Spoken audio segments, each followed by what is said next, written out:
സ്വപ്നം സാക്ഷാത്കരിക്കാൻ ഈ തിരുവനന്തപുരത്ത് കർമ്മനിരതരായിട്ടുള്ള 50 കൗൺസിലർമാരുണ്ട്.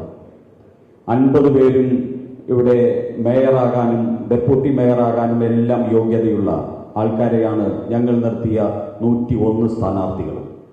അതിൽ 50 പേർ തെരഞ്ഞെടുക്കപ്പെട്ടു. ആ തെരഞ്ഞെടുക്കപ്പെട്ടവരിൽ നിന്ന് 2 പേർക്ക് മാത്രമാണ് മേയറും അതോടൊപ്പം തന്നെ ഡെപ്യൂട്ടി മേയറുമാകാൻ സാധിക്കുക. മറ്റെല്ലാവരും ഒരു കുടുംബം എന്ന നിലയിൽ കൂട്ടായിട്ട് ഒറ്റ മനസ്സോടുകൂടി നമ്മൾ ഒരുമിച്ച് ചേർന്ന് നരേന്ദ്രമോദി നമുക്ക് നൽകുന്ന പിന്തുണയോടുകൂടി വികസിത തിരുവനന്തപുരം എന്നുള്ള യാഥാർത്ഥ്യമാക്കും എന്നുള്ള കാര്യത്തിൽ സംശയമില്ല. അതാണ് നമ്മളുടെ സംസ്കാരം. അതാണ് 1951 മുതൽ ജനസംഘത്തിന്റെ കാലഘട്ടം മുതൽ 2025 ഇന്ന് ഇവിടെ നിൽക്കുമ്പോൾ പിന്നിട്ട 75 വർഷം ഒരു വലിയ ആദർശത്തിനു വേണ്ടി ത്യാഗനിർഭരമായിട്ട് പ്രവർത്തിച്ച് പാർട്ടിയെ ഒറ്റക്കെട്ടായിട്ട് കാത്തുസൂക്ഷിച്ച ലക്ഷോപലക്ഷം വരുന്ന പ്രവർത്തകരുടെ ഒരു വലിയ പാരമ്പര്യത്തിന്റെ നേരവകാശികളാണ് ഭാരതീയ ജനതാ പാർട്ടിയുടെ നമ്മൾ ഓരോരുത്തരും. ആ പാരമ്പര്യം കൈമുതലാക്കിക്കൊണ്ട് ഈ തിരുവനന്തപുരം നഗരസഭ ഉൾപ്പെടെ തിരുവനന്തപുരം നഗരസഭയിലും അതോടൊപ്പം തന്നെ BJPക്ക് ഭരണമുള്ള 2 നഗരസഭകൾ തൃപ്പൂണിത്തുറയും പാലക്കാടും ഉൾപ്പെടെയുള്ള നഗരസഭകളിൽ സ്ഥാനാർത്ഥികളായിട്ട് മേയർ, ഡെപ്യൂട്ടി മേയർ, അതോടൊപ്പം തന്നെ ചെയർമാൻ, വൈസ് ചെയർപേഴ്സൺ സ്ഥാനങ്ങളെ സംബന്ധിച്ച് പാർട്ടിയുടെ സംസ്ഥാന അധ്യക്ഷൻ തീരുമാനമെടുത്തു. ആ തീരുമാനത്തിൽ തിരുവനന്തപുരം നഗരത്തെ സംബന്ധിച്ചുള്ള തീരുമാനമാണ് ഞാനിവിടെ പറയാൻ ഉദ്ദേശിക്കുന്നത്. മറ്റെല്ലാ മാധ്യമ പ്രവർത്തകർക്ക് പ്രസ് റിലീസായിട്ട് ഇതിനോടകം ലഭിച്ചിട്ടുണ്ടാകും എന്ന് പ്രതീക്ഷിക്കുന്നു. ഞാൻ എന്നിൽ പാർട്ടിയുടെ സംസ്ഥാന അധ്യക്ഷനെ ഏൽപ്പിച്ച ഉത്തരവാദിത്വം നിർവഹിക്കുകയാണ്. തിരുവനന്തപുരത്ത് ഭാരതീയ ജനതാ പാർട്ടിയുടെ NDAയുടെ മേയർ സ്ഥാനാർത്ഥിയായി നാളെ നടക്കുന്ന തെരഞ്ഞെടുപ്പിൽ മത്സരിക്കുക പാർട്ടിയുടെ ബഹുമാന്യനായിട്ടുള്ള സംസ്ഥാന സെക്രട്ടറിയും മുൻ ജില്ലാ അധ്യക്ഷനുമായിട്ടുള്ള ശ്രീ VV രാജേഷ് ആയിരിക്കും.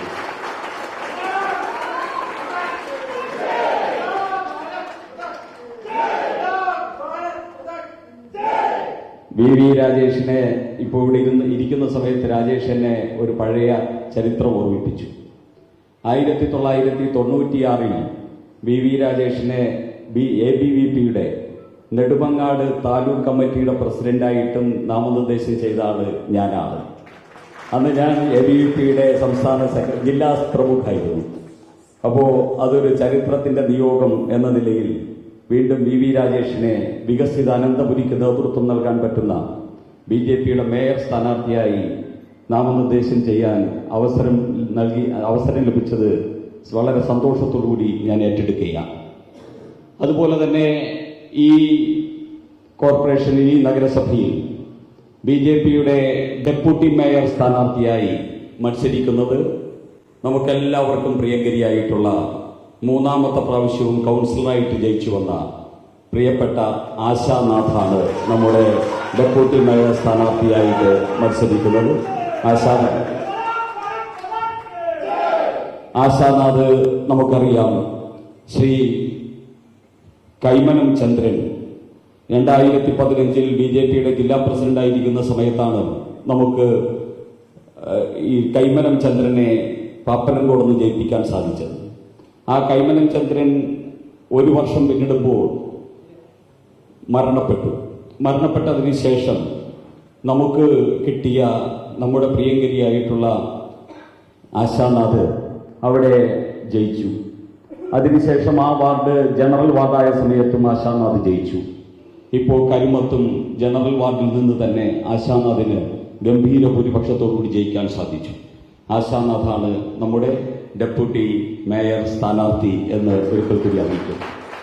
പ്രിയപ്പെട്ടവരെ, നമ്മൾ ചരിത്രം തിരുത്തിയിരിക്കുകയാണ്. തിരുവനന്തപുരത്തുനിന്ന് ഇടതിന്റെയും വലതിന്റെയും ചരിത്രത്തിന് ഒരു മാറ്റം വരുത്തി നേരിന്റെ ചരിത്രം തിരുവനന്തപുരത്ത് തിരുത്തി എഴുതിയിരിക്കുകയാണ്.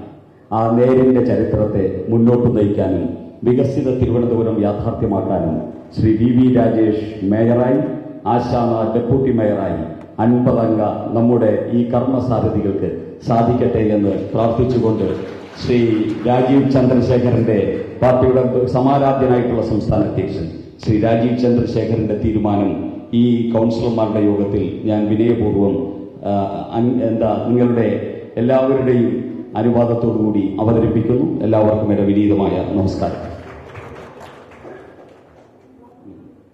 നമ്മുടെ മേയർ സ്ഥാനത്തേക്ക് മേയറായിട്ട് മത്സരിക്കാൻ നിയുക്തനായിട്ടുള്ള ശ്രീ വി രാജേഷിനെ പാർട്ടിയുടെ ജില്ലാ കമ്മിറ്റിക്ക് വേണ്ടി ശ്രീ കരമന ജയൻ ഷോളണീജ് സ്വീകരിക്കും.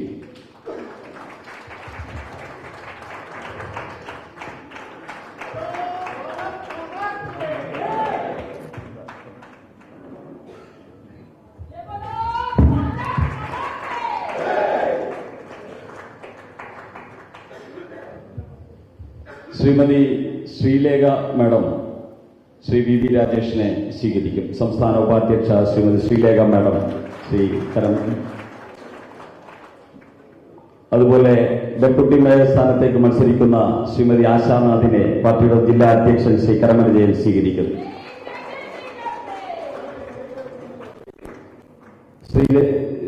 ശ്രീലേഖ മാഡത്തിന്